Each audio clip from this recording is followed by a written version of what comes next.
Ya no queda mucho evento, queda este turno y otro más. Así que nada, vamos a intentar hacer una charla que no es demasiado técnica tampoco. Va muy en la línea de otras charlas que habéis podido ver en este evento, más rollo filosófico y demás, que son más fáciles siempre de tanto de explicar como de entender. Y no vamos a ahondar en muchos temas así demasiado técnicos, ¿vale? Lo primero que voy a hacer es presentaros muy rápido. Yo soy Jorge Castillo, estoy trabajando actualmente en Jovan Talent y él es Pablo Guardiola, la mayoría ya le conoceréis. Bueno, y a ti también. Y a ti, bueno. Y nada, tú trabajas en Telefónica y Más-D. Bueno, ahí tenéis un poco las diferentes formas de contactar con nosotros para lo que queráis, cualquier duda que tengáis o si queréis hablar de lo que sea, pues ya sabéis, ¿vale? Bueno, lo que nosotros os vamos a contar hoy es más o menos todas las fases por las que suele pasar un desarrollador que trabaja en una empresa orientada a producto, ¿vale? Como sabéis, las empresas que trabajan normalmente en producto o que en un momento de su vida deciden dedicarse a producto, suelen hacer pasar a los desarrolladores por una serie de fases que normalmente son muy parecidas en todas ellas, ¿no? Entonces, antes de empezar a picar código, una de las cosas que tenemos que tener en cuenta y por las que vamos a empezar a hablar, evidentemente, son las reuniones, ¿vale? Las reuniones, yo creo que a casi ningún desarrollador le gustan demasiado, o sea, normalmente significan salir un poco del foco del código, que es lo que a todos nos gusta hacer y por lo que nos dedicamos a esta profesión. Y generalmente, pues eso, son como una posible interrupción dentro de nuestro trabajo diario y no nos suelen gustar demasiado. Entonces, hay varios puntos a tener en cuenta en ellas para que no te acaben comiendo un poco la jornada laboral, ¿no? Y esto es algo que yo creo que en Jovan Talent, en parte, pues hemos sufrido en algunos casos, porque ya nos estamos convirtiendo en una empresa lo suficientemente grande como para que haga muchísima falta el coordinarse bien, tener una buena comunicación y demás. Entonces, bueno, evidentemente hay que trabajar en la eficiencia de las meetings, ¿no? La eficiencia de las meetings puede ir por muchos caminos diferentes, pero uno de ellos muy claro es el hecho de prepararlas, ¿no? La diferencia, yo creo, o por lo menos yo pienso que hay una diferencia muy grande entre una meeting que está preparada y una que no, ¿no? Si tú al final vas a una meeting sin prepararte, lo que va a ocurrir en ella, como es normal, es que te empiecen a surgir dudas sobre lo que se va a hablar en ella y a tus compañeros también, y empecéis a discutir, a divagar, a dar muchas vueltas, y al final muy probablemente no acabaréis sacando ningún punto de acción o nada que tengáis realmente claro y que pueda hacer que esa meeting se convierta en algo productivo, ¿no? El hecho de llevarla a cabo. Entonces, preparar las meetings básicamente significa saber de qué se va a hablar, dedicarle tiempo, o por lo menos el tiempo que merecen a estudiar el problema y saber que, por lo menos llevar pensado qué quieres que la gente escuche de ti, ¿no? ¿Qué crees que la gente va a necesitar escuchar de ti, ¿no? Y evidentemente hay que ser capaz de tomar puntos de acción, ¿vale? Esto también nosotros lo intentamos seguir más o menos de manera fiel y es eso, ¿no? Es tomar puntos de acción sobre decisiones o acuerdos a los que se van llegando y documentarlos, ¿vale? Entonces hay que tener mucho eso en mente, ser eficiente durante la reunión, no empezar a divagar, contar historias, sino ir a lo que tienes que ir, discutir lo que tengáis que discutir, tomar puntos de acción y salir. Y no dedicarle pues media mañana a hacer una reunión que además luego si no se sacan puntos de acción probablemente en algún momento habrá que repetirla. Y luego el número de gente involucrada también es un factor muy importante, ¿no?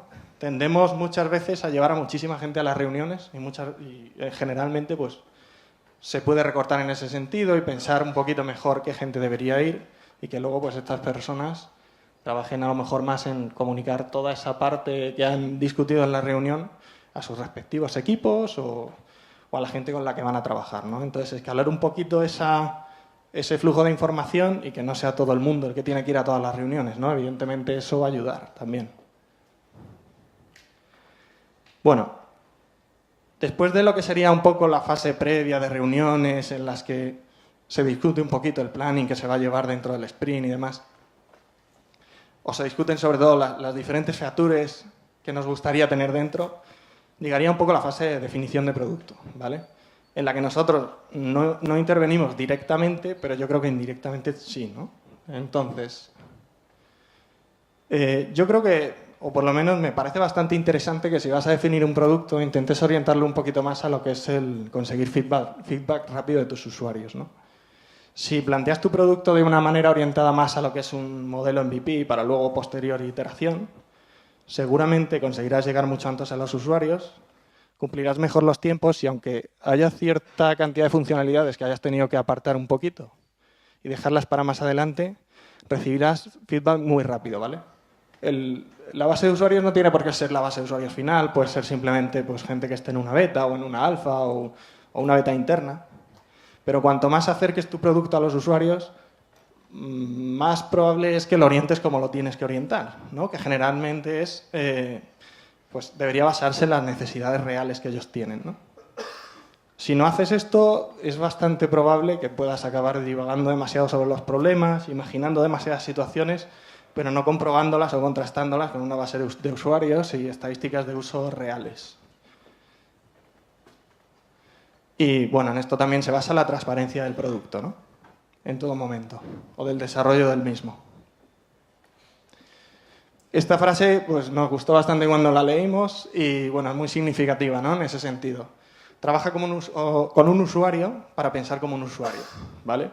Cuanto más cerca tengas usuarios reales de tu aplicación, pues mejor pivotarás, mejor tomarás decisiones durante el desarrollo de la misma.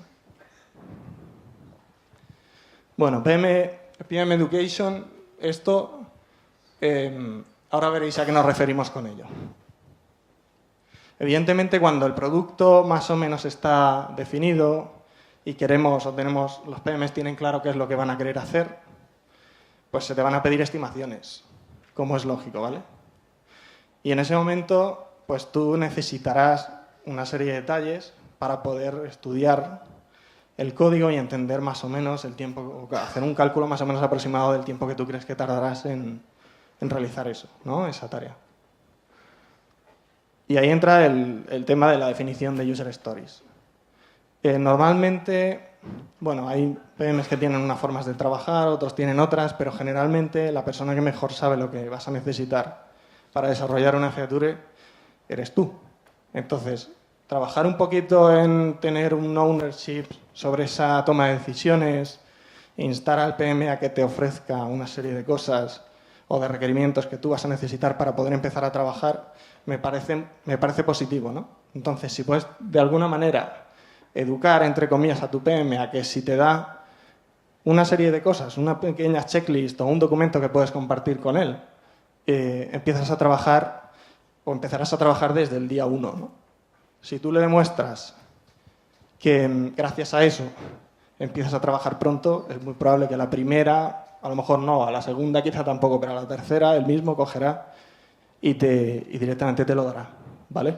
O lo tendrá preparado el primer día. Y ahí es donde entrarían pues, las típicas cosas que todos necesitamos para empezar a trabajar sobre una funcionalidad, que puede ser pues, enlaces a los diseños, que deberían ser finales, una serie de flujos lo suficientemente detallados, con cualquier aplicación que nos permita hacerlo. No sé, qué es lo que vamos a metricar, un poco todo lo que vamos a necesitar para poder llevarlo a cabo, ¿no? Y hacer la estimación correcta. ¿Qué es a lo que vamos ahora? Cuando tú tienes toda la fuente de información lo suficientemente completa para poder hacer la estimación, pues ahí tienes una serie de responsabilidades, ¿no? Por lo menos como yo lo suelo ver, lo mejor que puedes hacer es evitar dar estimaciones en caliente. No, por mucho que estés en una reunión de planning y se piense que allí se puede definir todo, se puede estimar todo y demás, yo creo que es mucho más interesante decir, vale, me voy a parar un momento, voy a mirar el código, voy a estudiar los problemas que podrían surgir, voy a hablar con el tío de backend a ver cómo podríamos solucionar esto, involucrar también en esa discusión a tu compañero de la otra plataforma de mobile, ¿no? Si yo estoy en Android, pues involucrar al compañero de iOS. Y en función de eso, con todo ese estudio, pues hacer tu estimación. Y entonces volver a la persona que te las ha pedido y decirle, vale, pues son 6 story points o lo que sea. El hecho de evitar dar estimaciones en caliente, evidentemente, luego va a ser en beneficio tuyo, ¿no? Es decir, si tú coges y das una estimación en la que no te vas a pensar ni un segundo, dices, voy a tardar 3 story points. y luego resulta que tardas 5 porque no lo habías pensado bien, pues también va en contra tuya, ¿no? ¿Es tu responsabilidad trabajar en el estudio de esas estimaciones y en acercarlas lo máximo posible a lo que tú piensas que vas a tardar en la realidad? Y evidentemente no se pueden interpretar como deadlines tampoco, por el otro lado. Es decir, tú tienes que trabajar, o creo que demuestra profesionalidad el trabajar en acercarlas a la realidad lo máximo posible, pero evidentemente no vas a acertar nunca al 100%, ¿no? Entonces no se te puede pedir que oye, como dijiste 6, tiene que ser 6 y si no, pues has fallado rotundamente, ¿no? Bueno, una vez tenemos todo lo que es la feature definida, estimada y demás, pasaríamos a pensar en desarrollar, ¿no? En empezar a picar código. Pero antes de eso, y para evitar un montón de problemas y vueltas que no queremos que ocurran, creo que es muy interesante definir contratos, ¿vale? De nuevo, coger a la gente que va a estar involucrada en esos contratos, perdón. Por ejemplo, el PM cuando te da la user story definición de user story, él ya te da un contrato, ¿no? Que sería el user criteria, ¿no? Que es lo que tiene que respetar esa user story o esa feature para darse por finalizada o por completada. Eso es un contrato. Si eso se elabora lo suficientemente bien y claramente, luego tú a la hora de desarrollar evitarás un montón de problemas, ¿no? Y de tener que ir, volver, no, que me he equivocado, tengo que volver a empezar, todo este código que he escrito lo tendré que borrar, ya no me vale de esta manera, sino de esta otra. Y al final, pues por ejemplo, cuando trabajas con el backend pasa lo mismo, ¿no? Un contrato es la definición de la API, de los endpoints, cómo van a venir esos valores. Eso es importantísimo definirlo de antemano. Si no trabajas en eso, es bastante probable que cualquier cambio improvisado en el backend provoque que tú tengas que cambiar muchísimas cosas porque no esperabas que esa información se recibiese de esa manera, etcétera, ¿no? Evidentemente, pues tenemos que trabajar en arquitecturas que se vean poco afectadas cuando esto ocurre, ¿no? Una buena división de capas y que estén desacopladas, pero aún así no te puedes librar de ello al 100%.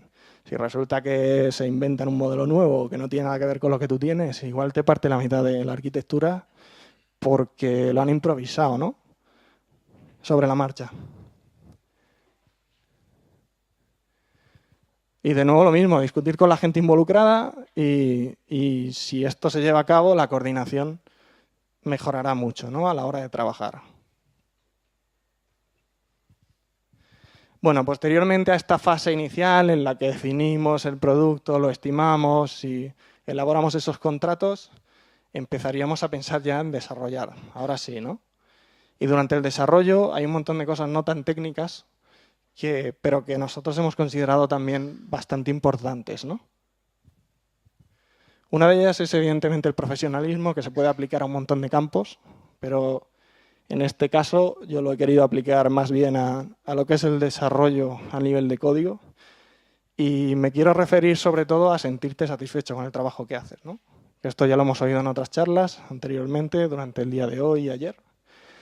Y es básicamente intentar irte a casa todos los días contento por el trabajo que haces, ¿no? Porque hay días malos, hay días buenos, pero yo creo que, o por lo menos lo intento, que en esos días malos, por lo menos si intento hacer las cosas bien y demás, me suelo ir a casa bastante más satisfecho y ya resulta que a lo mejor se ha convertido en un día que ya no es tan malo, ¿no? Y el hecho de hacer las cosas bien, pues es todo lo que estamos cansados de repetir siempre, ¿no? Hacer código limpio, que sea legible, escribir los test de las partes que tú consideras que deberías cubrir para aportar ese valor, respetar flujos de trabajo, ya no tanto a nivel de código, no sé, respetar a tus compañeros, ser organizado, etcétera, etcétera. Luego el término accountability, que es un término inglés, me parece, que en castellano no tiene una traducción literal, pero básicamente es como responsabilizarte de las decisiones que tienes que tomar, ¿no? Ser capaz de hacer eso. Y yo lo llevaría un poco más allá, ¿no? También a ser capaz de tomarlas, porque muchas veces vas a tener que tomar decisiones conforme estés desarrollando. Un ejemplo, imaginas que tenéis que hacer una funcionalidad y veis que no vais a llegar por el tema que sea, pues igual puedes improvisar un poquito y proponerle una solución a tu product manager, ¿no? Y decirle, mira, es que me estás pidiendo esto, pero yo creo que no voy a poder llegar al viernes o al jueves o cuando sea. Y en cambio, si te quito esta parte de aquí y te doy en cambio esto que ya lo tenemos más o menos integrado, que es bonito y el equipo de diseño me dice que ok, puedo llegar, ¿no? Entonces es una decisión que tienes que tomar y que luego, pues si tiene cualquier tipo de consecuencias, también deberías ser capaz de aceptarlo, reconocerlo y mejor aún proponer alguna solución, ¿no? Mejor. Creo que eso también diferencia a un programador con experiencia de una persona que acaba de empezar, ¿no? Esa capacidad de toma de decisiones, improvisar un poquito, pero siempre dentro de los límites marcados de las tareas que te corresponden, ¿no? Bueno, la comunicación ya se ha mencionado. Esta mañana, por ejemplo, la charla de Luis iba muy centrada en ciertos aspectos de la comunicación, respeto entre compañeros y demás. Entonces, la comunicación es importantísima, sobre todo cuando las empresas crecen, se hacen grandes o están muy divididas, pues tienen un modelo orientado a equipos pequeñitos, pues la comunicación cobra aún más importancia, ¿no? De nuevo entra el tema de las reuniones. Estas son las dailies, que son las que solemos tener todos los días conforme estamos desarrollando en un sprint. Y ahí la eficiencia es realmente importante. Para mí una daily es la típica reunión que es o te vale exactamente para lo que tú quieres o se puede convertir en un desastre, ¿no? Muy rápido. Si la gente no va preparada a esa reunión, pero sobre todo concienciada de que solo tiene que contar lo que él cree de los compañeros que deberían escuchar y decir a lo mejor qué te bloquea y poco más, si eso no lo haces, lo más probable es que acabes listando un montón de cosas que hiciste el día de ayer y que pues, seguramente no aportarán ningún valor a nadie, ¿no? Hay muchas veces que de alguna manera nos sale, no sé, nos apetece aprovechar esa oportunidad de la daily como una forma de decir, mira, todo lo que soy capaz de hacer. Yo me traigo aquí una lista de 20 cosas, que es lo que ayer te hice, y soy un crack, porque vamos, soy una máquina, ¿no? Pero eso no tiene ningún sentido, ¿no? Yo orientaría mucho más la daily pues para lo que es una comunicación eficiente sobre lo que estás haciendo y que te bloquea y poco más, ¿vale? Hay que ir un poco concienciado también por eso. Luego, el tema de la información, que se puede dar por 27 millones de canales diferentes. Hoy en día tenemos Slack, tenemos Hangouts, tenemos las propias reuniones, tenemos la silla de al lado que llega el PM y se te sienta y te cuenta una historia y luego te pide que si la puedes llevar a cabo y luego se va con el tío de backend y le pide otra cosa e intenta ahí atar los cables muy rápidamente para darle una salida productiva.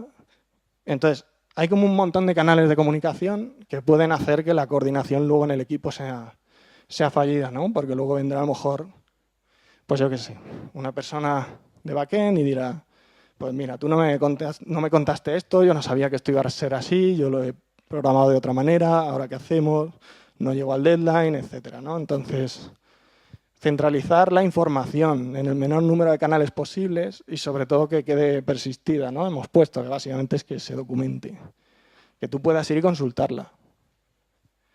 Que tú como desarrollador, si quieres hacer algo, tengas un sitio donde ir, consultar, ver cómo se hace y entonces ponerte a trabajar, ¿no? En ello. Y por supuesto esto es evidente, pero esto hay que cumplirlo siempre. Tienes que ser educado con tus compañeros. Otra vez en la línea de lo que Luis comentó esta mañana. Y bueno, a partir de aquí voy a dejarle el micro a Pablo para que os hable un poco más de la parte técnica. Ya entraríamos en la fase de lo que es el desarrollo y toda la problemática y la filosofía que hay en torno a eso, ¿vale? Sí, se me oye bien, ¿no? Bueno, primero disculpad por la voz, ¿vale? Pero que llevo unos días jodidillo de la garganta. Pero bueno, vamos a hablar un poco de las buenas prácticas o de cómo consideramos nosotros que tiene que ser un buen desarrollador, más en la parte técnica, es lo que ahora voy a comentar yo. En primer lugar, esta frase, ¿no? Un poco de no tenemos que tener miedo al cambio, ¿vale? Al final, diariamente nos enfrentamos a trade-offs, ¿vale? O sea, nuestro trabajo es enfrentarnos a trade-offs, ¿vale?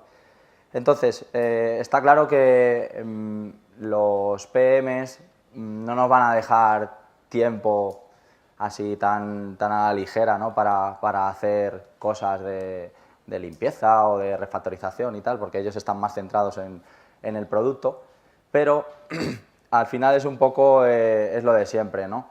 Tenemos que ser lo suficientemente profesionales como para, si pasamos por una zona del código que nosotros consideramos que está mal, pues un poquito de aplicar la regla del Boy Scout y mejorarlo, ¿vale? Y cuando hablo de mejorarlo, me refiero a lo mejor típica variable que no se entiende o que tú es nueva para ti y dices, uy, esto me suena a chino.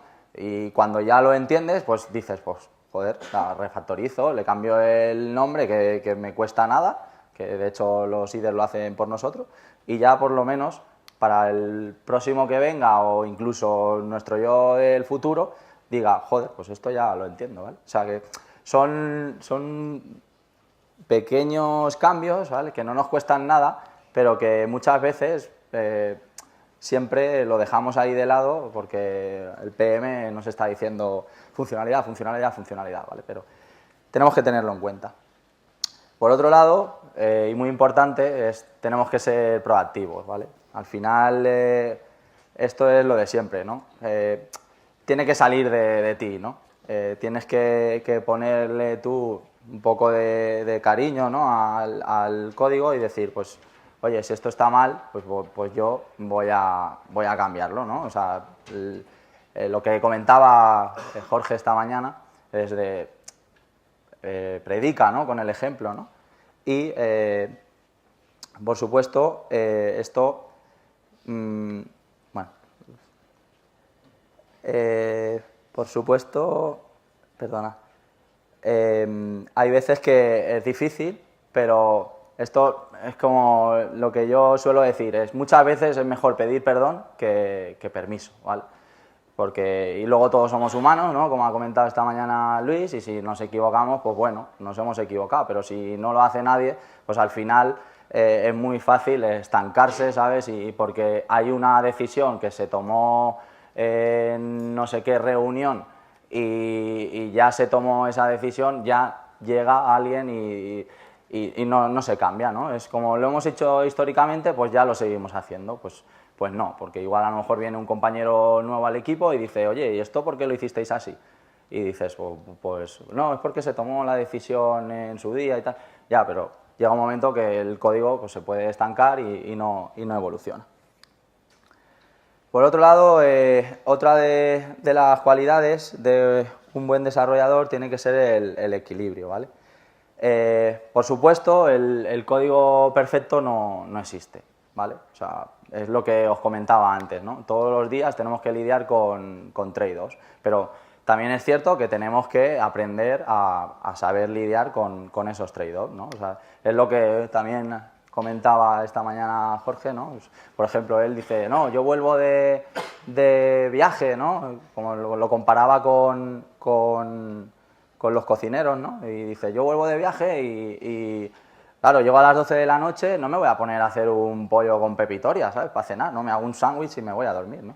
Pues esto es igual, ¿no? Al final es un poco saber tomar qué decisiones, pero también teniendo en cuenta que estas decisiones que ahora tomamos como trade-off luego se convierten en deuda técnica. Y al convertirse en deuda técnica tenemos que en algún momento pagarla, ¿no? O sea, tenemos que, de alguna forma, una de las técnicas que nosotros utilizamos es documentar esa deuda técnica y luego, viendo la prioridad que tiene esa deuda técnica, pues arreglarla antes o después. Pero esto viene un poco en contra de lo que acabo de decir, ¿no? O sea, al final tampoco nos podemos conformar con código que funciona y ya está, ¿no? O sea, siempre como profesionales tenemos que ir un poco más allá, ¿no? Al final, un buen ingeniero se diferencia del ¿cómo decirlo?, el mediocre, ¿no? El ingeniero mediocre que, bueno, esto funciona, pues sin más, ¿no? No, o sea, como buenos profesionales tenemos que ir más allá, ¿no? Y dar un do de pecho, ¿no? Y decir, pues no, mira, yo lo he hecho esto así, por esto, por esto, por esto, y además es nuestra profesión, ¿no? Supuestamente nos gusta hacerlo y lo tenemos que hacer bien, ¿no? El tema del ownership, ¿vale? Esto, en primer lugar, tenemos que aprender a criticar y más a criticar con modales y tal, y tenemos que aprender mucho más a ser criticado, ¿vale? O sea, yo creo que nosotros nos encanta criticar, ¿sabes? Somos muy salsa rosa los españoles. Pero claro, cuando te critican a ti es cuando ya ahí te toca la patata y dices, joder, ya es como que te duele, ¿no? Cuando tú lo estás haciendo todos los días, pero cuando te lo hacen a ti es, ya está aquí tocando los bemoles, ¿no? Bueno, pues aquí el tema es tener claro que no os toméis las críticas como algo personal, ¿vale? Esto es una cosa que suele pasar muchas veces. Cuando alguien te critica en el trabajo, no te critica a ti personalmente, ¿no? Te critica lo que has hecho en el código, ¿no? O sea, no os toméis esas críticas como algo personal, pues lo típico, ¿no? Hostia, ya me está echando la bronca. No. O sea, lo que te está diciendo es que eso lo podías hacer mejor y luego es cierto que hay que cuidar cómo se dicen las cosas para que no se tome algo de código o del trabajo como algo personal. Por otro lado, el tema de la propiedad colectiva del código. Este punto me encanta nombrarlo porque al final lo normal es que nosotros trabajemos en un equipo. O sea, estamos compuestos de varias personas. Hay casos excepcionales, que hay gente que está trabajando en una aplicación, solo están ellos, pero lo normal es que cuando tú vayas a una empresa nueva y tal, trabajas con un equipo. ¿Y qué pasa? Pues que el código debería de ser de todos. O sea, no, lo típico que seguro que os ha pasado, pues mira, no, es que esto no está funcionando. Ya, pero es que lo hizo Pepito. ¿A quién no le ha pasado eso? Que levante la mano a quien no le haya pasado eso. A nadie, ¿no? Porque a todo el mundo os ha pasado, ¿no? Pues no, eso no debería de ser así. O sea, el código es de todos y no tenemos que buscar culpables, ¿no? O sea, se trata de todos estamos remando hacia lo mismo, a sacar un producto bueno y deberíamos de concienciarnos de que el código es de todos y todos pueden hacer cambios sobre el código. Entonces, está claro que si una persona trabaja en una funcionalidad concreta, pues él va a conocer más de esa funcionalidad. Pero si ese día esa persona no está y hay un problema y tienes que hacerlo, pues no te cubras diciendo, no, es que eso lo hizo Menganito. Y dices tú, pues no. O sea, si somos lo suficientemente profesionales, pues decimos, no, voy a arreglarlo, ¿no? Porque al final lo que se trata es de trabajar en equipo y sacar un proyecto o producto adelante. Por otro lado, el tema de las herramientas. En primer lugar, tenemos que llegar a dominar las herramientas que usamos diariamente, ¿vale? Véase el IDE, véase el shell, atajos de teclado y tal. Pero tampoco os toméis esto como una regla de oro de lo típico que yo me sé los atajos de teclado y voy más rápido. O sea, porque el cuello de botella de un ingeniero no es lo rápido que escribe, ¿no? Es lo rápido que piensa.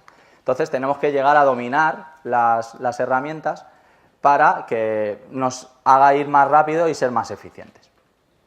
Pero luego, además, también tenemos que aprender a crear nuestras propias herramientas, ¿vale? Cuando hablo de nuestras propias herramientas, pues el típico script que migra un modelo de una base de datos de un tipo a otro tipo, porque es una tarea repetitiva, que igual es interesante tenerla con una herramienta que nos la genere automáticamente. O véase una librería, ¿vale? Imaginar que podéis abstraer una parte de vuestro código porque creéis que si luego otro equipo pueda utilizarla, pues ya está separada en un módulo aparte y el otro equipo podría llegar y utilizarla como si fuera un framework. Y luego, por supuesto, automatizar y automatizar todo lo que podáis, todas las tareas repetitivas que tengáis en vuestro proyecto, tratar de automatizarlas, ¿vale? Esto ahorra mucho tiempo y es súper eficiente, ¿vale? Y hablo de automatizar la documentación. Nosotros, por ejemplo, tenemos un script porque a nosotros normalmente nos pasan las imágenes desde diseño en el formato de iOS. Pues nosotros tenemos un script que nos hace el resize de las imágenes para cada una de las densidades de Android, ¿vale? Por ejemplo. Y lo tenemos porque al principio lo teníamos que hacer a mano y al final dices, pero es que estoy perdiendo el tiempo cuando me podía dedicar a otra cosa que me va a ser más productiva. Testing. Vamos a repasar un poco lo que consideramos nosotros como buenas prácticas. Esto igual ya se ha comentado muchas veces, pero es bueno seguir explicándolo y a ver si de una vez cala. Lo primero, ser listos, ¿vale? ¿Con qué queréis poneros en cuanto al testing y qué queréis testear, ¿no? Al final, el típico ejemplo pues si estoy trabajando en una empresa que se dedica a pagos, pues o sea, si llego nuevo y me encuentro que no tengo test, pues lo primero que vas a decir, oye, ¿dónde están los test? Vale, no, es que no tenemos test. Vale, pues vamos a ponernos a hacer test. Pues no os volváis locos, decir, vale, pues ¿por dónde empezamos? Que tenemos que conseguir el 100% de cobertura de código. No, primero pensad qué es lo importante para vuestro negocio, ¿vale? Lo típico, pues en nuestro caso no me voy a poner a testear que el login de la aplicación está funcionando correctamente. Si estoy trabajando en una empresa de pagos, pues me voy a poner a testear que las transacciones se hacen correctamente, ¿no? Que el dinero de un usuario llega a otro usuario cuando lo está pidiendo a través de la aplicación, ¿vale? O sea, no os obsesionéis con el 100% de cobertura de código, sino siempre empezad por la parte más crítica de vuestro negocio. Por supuesto, tratad de diseñar código testeable, ¿vale? Con esto me refiero a que intentad que vuestras clases estén diseñadas para que acepten dobles de test, ¿vale? Tan sencillo como eso. Luego ya, pues si queréis meter inyección de dependencias o un service locator o lo que sea, eso ya es otra decisión. Es como lo de usar TDD o no. Al final da un poco igual, ¿no? Si tú tú diseñas, tus clases para que puedan ser testeadas, me da igual que hagas los tests antes o que los hagas después, ¿vale? Pero es importante que lo hagamos porque si no, cuando intentas meter test es un verdadero caos. Y luego este es un punto que también nos gusta nombrarlo, que es el tema de siempre enfocar vuestros tests a test de estado, ¿no? Frente a los de verificación. Creemos que los test de estado son menos frágiles, ¿vale? Yo aquí siempre pongo el típico ejemplo de imaginar que estoy testeando que 2×2 siempre me da 4, ¿vale? Pues yo sé que 2×2 siempre me da 4, ¿vale? Entonces testeo que el resultado de esa operación es 4.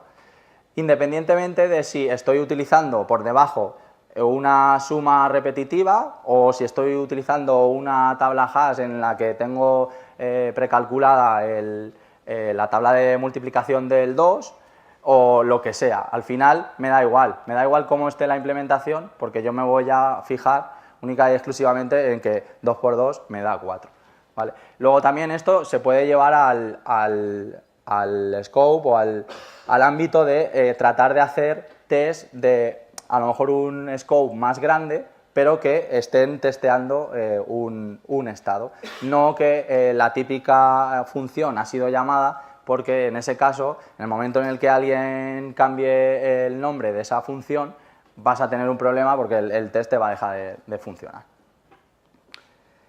Al final, un poco el tema del testing es para sentirte seguro, ¿no? Es la típica frase que se dice es que, pues yo, ¿tú por qué haces test? Pues yo hago test porque me quiero ir a mi casa tranquilo y que no he roto nada. Y mucha gente dice, voy a poder dormir tranquilo, ¿no?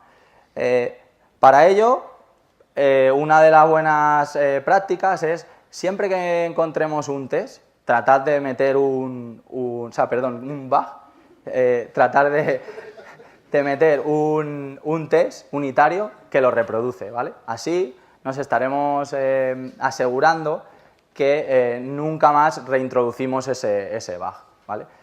Al menos sabemos que ese bug que ha ocurrido ya nunca más va a volver a suceder. Por otro lado, el tema del refactoring, ¿vale? Que está muy ligado con el testing.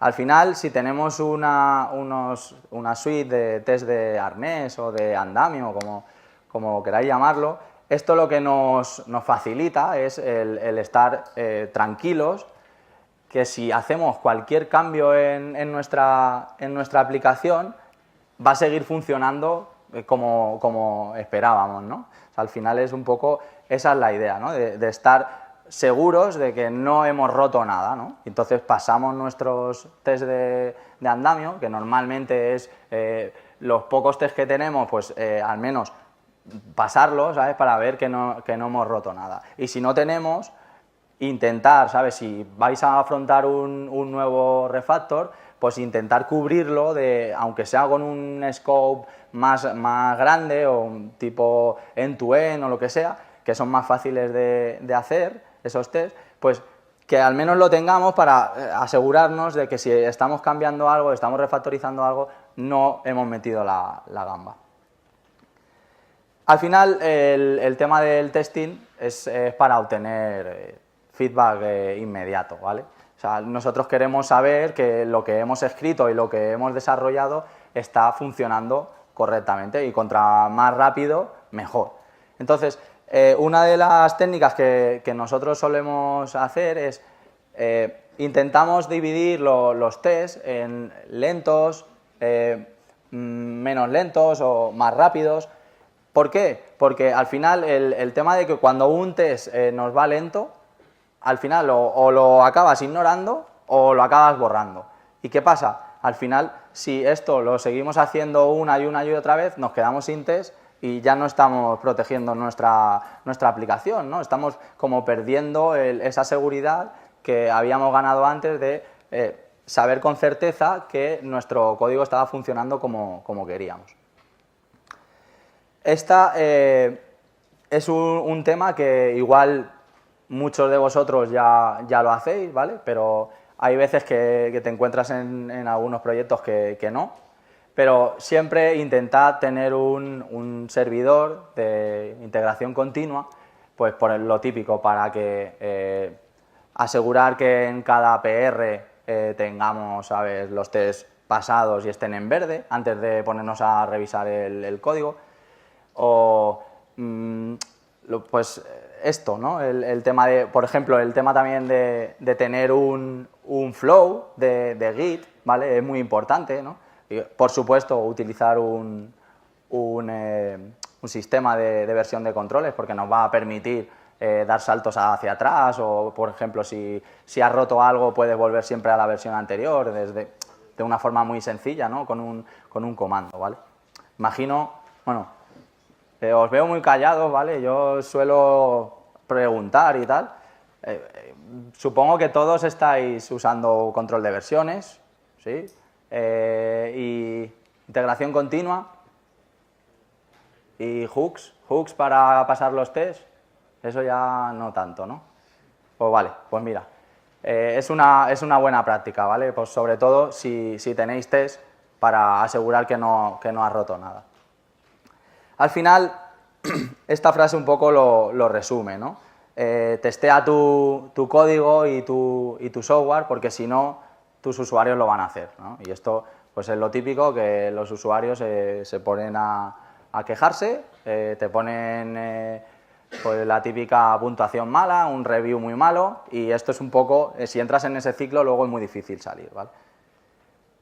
Pero bueno, aquí no acaba todo, ¿no? Porque esto, como hemos puesto en el nombre de la charla, ¿no? Esto era el camino del desarrollador, ¿no? ¿Qué pasa, ¿no? Después pues de que acabe nuestra jornada laboral? Porque imagino bueno, aquí todos estáis en un evento un sábado, o sea que es un poco esa idea, ¿no? Hay que invertir, tenemos que invertir en nuestro conocimiento, ¿vale? Porque al final es la tecnología y los frameworks corren mucho, ¿no? Lo que ahora está de moda el año que viene ya no va a valer para nada. O sea, tenemos que aprender cosas nuevas, salir de nuestra zona de confort. Un poco es como siempre estar ahí a la última, ¿no? En la medida de lo posible, porque es que si no vendrá alguien por detrás y te pasará, pero volado. Otro de los puntos que también me gusta comentar es, al final, los dueños de nuestra carrera somos nosotros, ¿vale? Esta es una pregunta retórica que nos tenemos que hacer, ¿vale? Y porque no va a venir nadie a ponernos la alfombrita y nos va a decir, pase, mira, ven por aquí, que lo tienes todo hecho, lo que quieras, pide lo que quieras. No. Al final, la idea es que tengamos una meta en nuestra carrera, ¿no? Que sepamos dónde queremos llegar y un poco luchar por ella, ¿vale? Y tratar de conseguirla. Y este punto, aunque suene utópico, lo tenemos porque creemos que al final las personas con las que trabajas son las que marcan la diferencia, más que el producto en sí, ¿no? Y en la medida de lo posible, si tú puedes elegir con quién trabajar, creo que es bueno para ti porque vas a obtener más experiencia y más información, ¿no? Es como que te curte más con quién trabajas más que en el producto que trabajas. Y un poco ahora ya para ir terminando, es un poco de una recapitulación de todo lo que hemos dicho. Pero al final nuestro camino como desarrolladores pasa por supuesto, ser honestos, ser profesionales, empatía, la propiedad colectiva del código, nunca parar de aprender, predicar con el ejemplo, lo típico, siempre intenta preguntarte el porqué de las cosas y muchas otras cualidades que nosotros consideramos que con la charla ya os las hemos contado. Y un poquito de bibliografía y para terminar, muchas gracias por asistir porque sé que es ya de las últimas y veo la sala llena. Espero que os hayáis quedado con algún concepto, os hayáis sentido identificados y si tenéis cualquier pregunta, aquí estamos.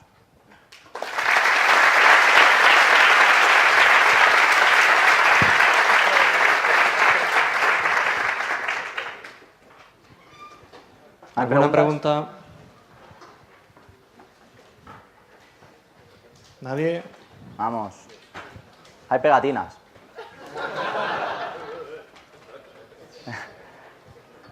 ¿Qué tiene que ver el gato con integración continua? Ah, no, esa... Era una plantilla gratuita por ahí que había y esa es una de las pocas que dejé. Es totalmente un related. Había una pregunta por allí.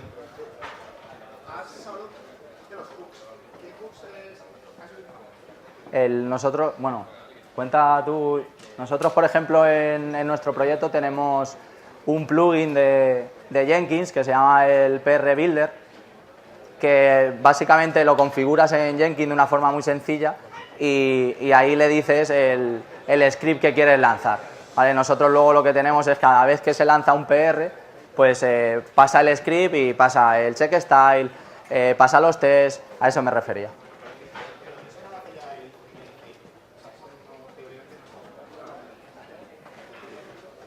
Eso es no sé si otros servidores de integración continua lo hacen por defecto, pero en Jenkins tenías que configurar este plugin, vamos. No sé si... Sí, pero eso al final es un hook. Aunque sea automatizado por parte del sistema que utilices, está hookeando. Lo que está haciendo es responder al push y entonces disparar.